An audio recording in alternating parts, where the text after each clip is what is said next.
something got unlocked in me. I was able to carry that momentum to the next year, bring in $300,000 for our business, and we made about $189,000 that first year, which was far and above anything I had made up to that point. And we've just hit the ground running year after year coming out of the winter. What's up, guys? Welcome to the Corp Pro podcast, where we encourage and equip you with everything you need to start and grow a thriving corp business to fuel your family's vision. Every episode, you'll hear interviews, trainings, and conversations revolving around the hard and soft skills of athletic court construction and surfacing, plus some bonus tips on how to grow as a father as you run your business. My name's Joe, and I'm a husband and father of 4 kids. I was able to bring in $300,000 of revenue in year 1 of my surfacing business and over $1 million in year 2. This business has blessed my family tremendously, and I'm super excited to help you guys, other hardworking dads, create a true economic engine for your own family. If you'd like to learn more about what entering into a season of corp business coaching might look like for you, visit corpprocoaching.com to see more details about our exclusive content and community of fellow court installers across the country. Let's jump into today's episode. What's up, guys? My name's Joe. I'm your host, and I'm super excited today because we're going to take the entire podcast to just share my story. And my hope is that if you are a dad, especially, that is looking to start a business that can truly bless their family and lead to a lot of freedom, a lot of options, a lot of opportunities for you and your spouse, your kids to do good in the world. If that's you, then I'm really hopeful that this will be inspiring and encouraging to you. So I'm going to jump right in and just share most of my story. I won't bore you with my upbringing, but on the career side, I went to college to be a teacher. And I came from a family of teachers. My mom's a teacher. My grandfather was a teacher administrator. And I had really bad grades in high school, and that kind of continued into college. The thing I cared most about was playing college tennis. So because of my grades, my opportunities, different colleges were pretty limited, but I was able to get to college, and I played college tennis at a little school called Wilmington College here in Ohio. I very quickly realized that once I graduated that I actually don't want to be in a classroom. So like many of us who go to college, we find ourselves not using our degree, which is disappointing, frustrating, but it is just simply the reality for a lot of folks, me included. So when I graduated from college, I immediately went into teaching tennis. So that was my full-time job for about 3 years out of college. And unexpectedly, when me and my wife got married, I'm a year ahead of her in school, a year older. She graduated college and we got married pretty young. I think we were both 22, actually. We found ourselves in youth ministry. So we started doing some church work right out of college. I fell into that completely. I did not see that coming. We actually started a drama program at a church, and that church needed a youth pastor. And we were so in love with just helping the kids, and we felt so much passion around that it was an obvious step to say yes. So I actually spent about 7 years in youth ministry, children's ministry, worship music ministry. So lots of church work.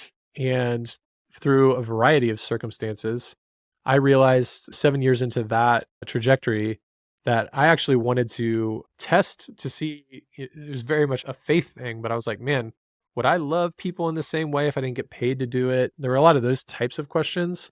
It certainly wasn't that question alone, but I had this kind of instinct that I need to remove myself from doing ministry in the church as a vocation. That was really confusing for me because a lot of my strengths were actually in that world. So it was very confusing to leave, and even more confusing to understand what are my skills in the rest of the marketplace.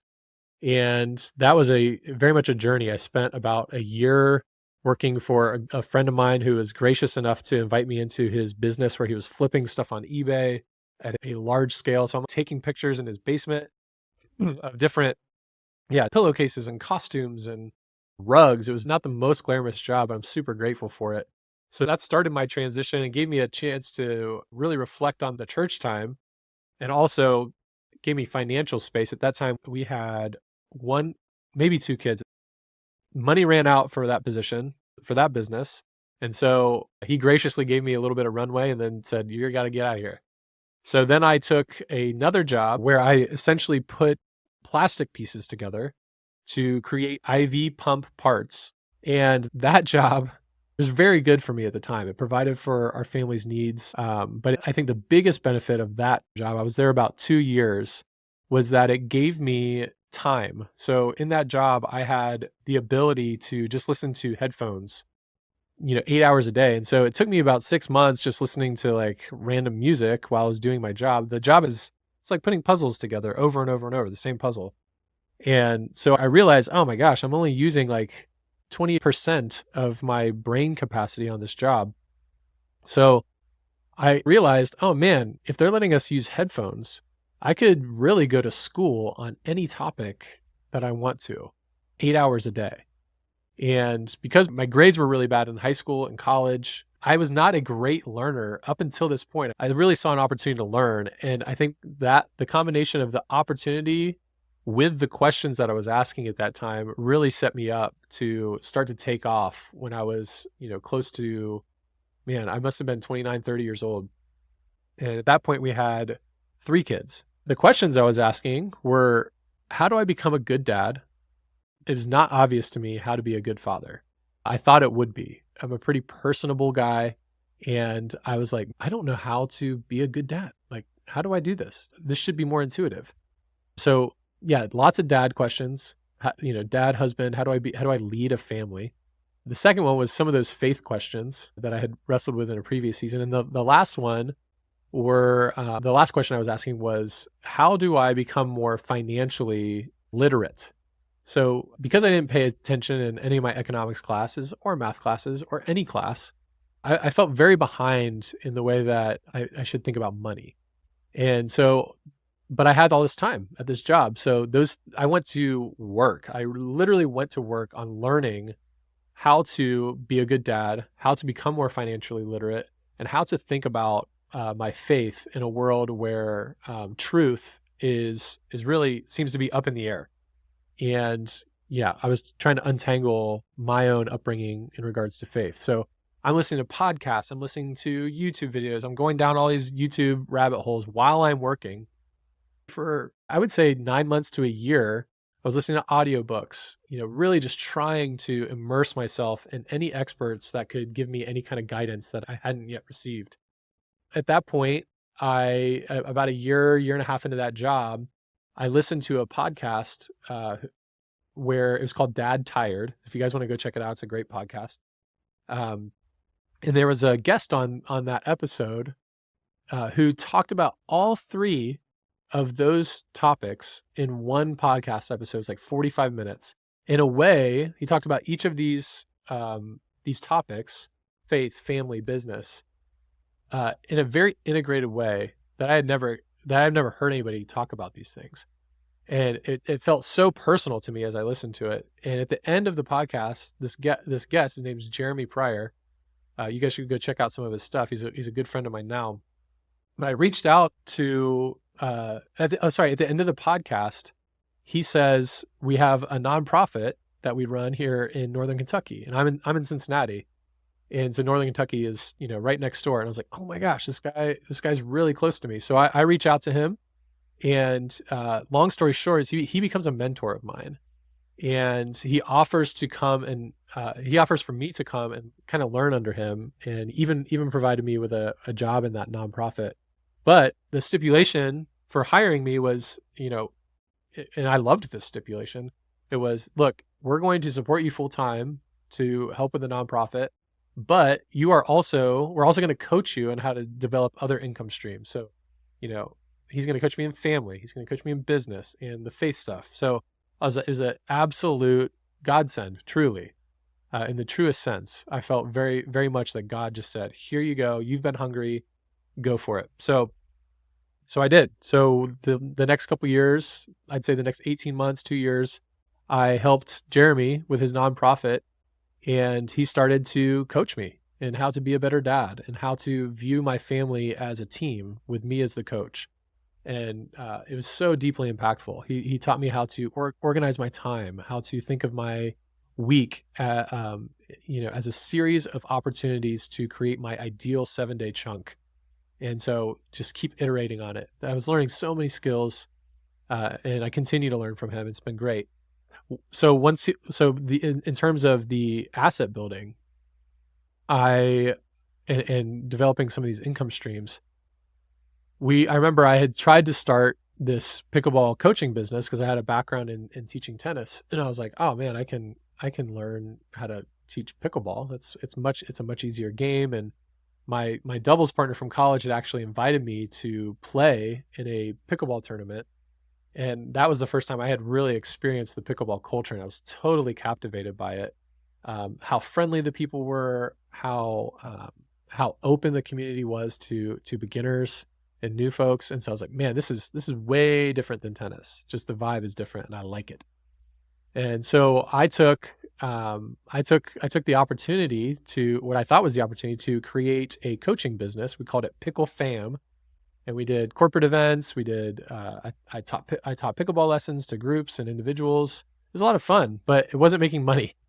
It was a lot of trading time for dollars, which I had already done in an employment, scenario. So I knew what that felt like. I knew this wasn't working. Jeremy was watching me. He's like, hey, that's great, but it's not working. So the biggest piece of advice that he gave me and a couple other people really encouraged me in at that point were, if you're gonna pick an industry like pickleball, can you find a transaction that is happening that's high in that space? And if so, if that thing exists, you need to ask yourself, how do I get involved in that transaction? And so that's what I did. I started asking that question, and the other thing that he said was, if that thing doesn't exist, then you probably need to find a different industry. And I will never forget, right after he said that, he said, I just got this pickleball court built in my backyard, which I knew about. He said, I watched these guys build it. I obviously know what it costs. And what if you just competed with those guys? What if you just went out and, created your own court building business? And honestly, I thought that was a terrible idea because I had zero construction background, and I'm not a very handy guy. So I actually was very intimidated by that idea and didn't give it a whole lot of, credibility, honestly. And so I kind of spent a couple more months retreating into my comfortable pickleball coaching, kept giving lessons, kept working for the nonprofit. And at some point, I think I kind of came around to this idea that, man, I think that whole high transaction in an industry comment, I think there's something to that. And so I decided, I told my wife, I'm going to go and try to at least look into some paint suppliers and like kind of tiptoe my way around this industry and see if I can maybe make it work. And so as I committed to that, I kind of half committed to it. But the first step I took was reaching out to, I think I just Google searched painting a pickleball court or pickleball court supplier, paint suppliers or something. And one of the first hits I got on the Google results was Nova Sports. And so I reached out to Nova. I said, hey, I'm thinking about starting a pickleball business. I have no idea what I'm doing, but you guys seem to be a reputable paint supplier. So can I maybe buy some paint or something? I don't remember what I told them. And they immediately said, well, actually, there's a court builder and court surfacer in your area that kind of has exclusivity on our product in your region. So they grant exclusivity to certain contractors. And so they said, you're welcome to use our product, but you're going to have to buy it through him, and he'll probably mark it up and whatever. And then they actually sent my information to this other court builder, which kind of didn't feel good because I'm like, oh man, like all I gained here was just alerting a potential competitor that I exist now.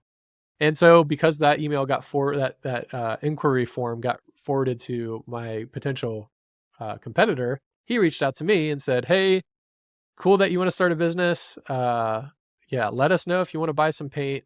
And it was kind of this feeling of like, oh man, I know you exist. You know that I know you exist. And if you want to buy paint, then we'll talk about it. So that actually happened at least once more, where somehow my information got connected to this guy, this other court surfacer. And I was like, dang it. Well, what that caused me to because I kept running into this other court builder. I was like, I might as well just ask this guy we're emailing back and forth. I might as well just ask this guy to lunch and try to accelerate, the discovery process for myself, and just decide, if he agrees to have lunch, then I'll know if I can do it. And what's crazy is that he actually agreed to have lunch with me, which I was very surprised by.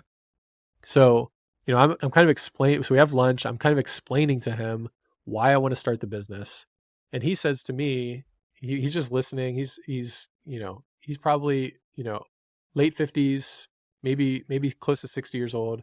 So he's like, in his mind, he's probably thinking, how do I exit this business in the next few years? How do I retire? So as I'm explaining why I want to start the business for my family, to do good in the world, things like that, he's just listening. And then he says, look, Joe, I think that the reason that you want to start the business is great. You seem to have a lot of enthusiasm. You do have a major construction gap, though.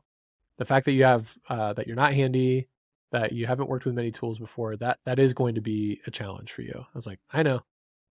So I was like, oh shoot, here it comes. He's about to like squash me. But then he said, but I actually also have a gap, uh, myself, which is my team of my crew. We need a couple more guys, and I'm actually actively looking for somebody. This was probably February or March.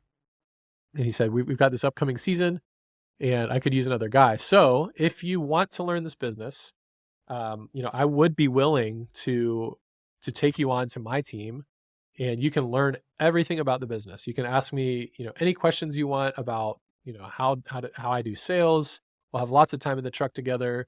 And then obviously you'll be working on the court, so you'll learn all the hard skills. And if you get to the end of the summer and you decide that you actually want to do this business, then yeah, you have my blessing to go after it. And he said there's more than enough market for both of us to succeed. So that is not normal, and it should be more normal. But I think I really had a lot of favor to be connected with another really competitor. He's inviting me to be his competition. And that's just not normal. And we just had lunch. We always have lunch a couple times a year. We just had lunch the other day, and I always make it a point to just show as much gratitude as I can to him. So that's exactly what happened. Is I spent the next summer, really the entire year. We did some clay courts in the spring, which wasn't super fun. And then we spent the entire summer, and I just worked alongside his guys and learned as much as I could. And honestly, there were many times, I would say probably 4 or 5 times, where I was very close to quitting because the work was hard. At that point, I was getting paid hourly, and I didn't quite see a path for how to do it. But the more that I did it, the more I paid attention, the more questions I asked, the more confidence I gained. And at the end of that summer, I thought, man, I think I'm going to try to do a job on my own. So that fall, with this mentor's blessing, I landed my first residential pickleball court surfacing job. And the feeling I felt like a complete imposter. The way I landed that job was through a Facebook group, one of the local communities here in Cincinnati. I just said, hey, I don't even remember exactly what I said, but anybody need their court surfaced? And there was this sweet couple. They had to have known that I was new, and I think I was pretty transparent about the fact that I hadn't been around for a long time doing this. They gave me a shot, and I did their court, and it worked out great.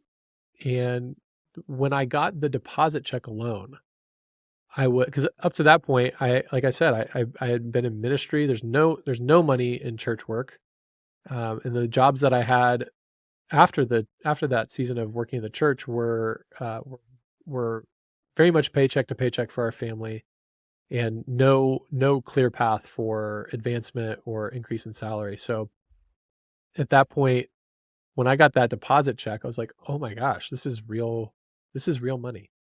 And we did an extension on their existing concrete pad. I think the deposit check was like, man, I don't know, like $16,000. So I'm looking at this check, and I've still got a picture of it on my phone that I'll never delete. was like, oh my goodness, this is insane. And then when I finished the job, if you guys look at our landing page for Court Pro coaching, you'll see me and my family standing on that first court that I did, and the amount of relief, but the amount of pride that it still gets me, it gets me emotional thinking about that first court and having my family come out and having the customers like get to know my family, and like a general feeling of like patting me on the back and cheering me on moving forward. Something happened to me as a man, because at that point, yeah, we had 3 kids.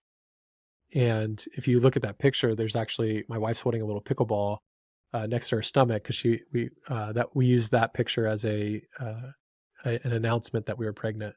So amazing feeling, and I've been addicted to that feeling ever since. And to be more direct on what that feeling is I am growing as a man, and I'm addicted to learning how to be better for my family.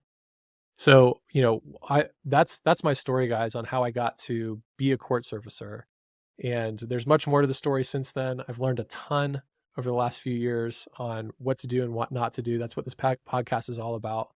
But that job at the end of that first season catapulted me into because that was in the fall. I just did one job, but it gave me just enough confidence and a taste of what could be to go after sales over the winter, to scrape by, hang door hangers, go and play pickleball at any place I could, teach lessons with a new lens of, man, maybe this person's connected to somebody that might want a court surfaced.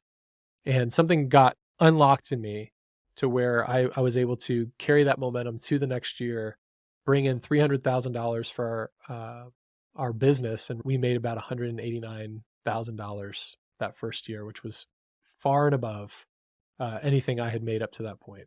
And we've just hit the ground running, year after year coming out of the winter. I'm super excited to answer any questions, guys. I'm super interested in, how this strikes you, but that is my story. So much more to it. We'll share on future episodes. I'm really excited to have you guys listen to some of the people that I've gotten connected with across the country, suppliers, guys that have treated me like they're their business son or something like that. But they've become mentors, and there's a lot of really great people in this industry. That same culture that I was captivated by, I first played in that pickleball tournament, that does carry over to some level in the contracting, pickleball and tennis court contracting world.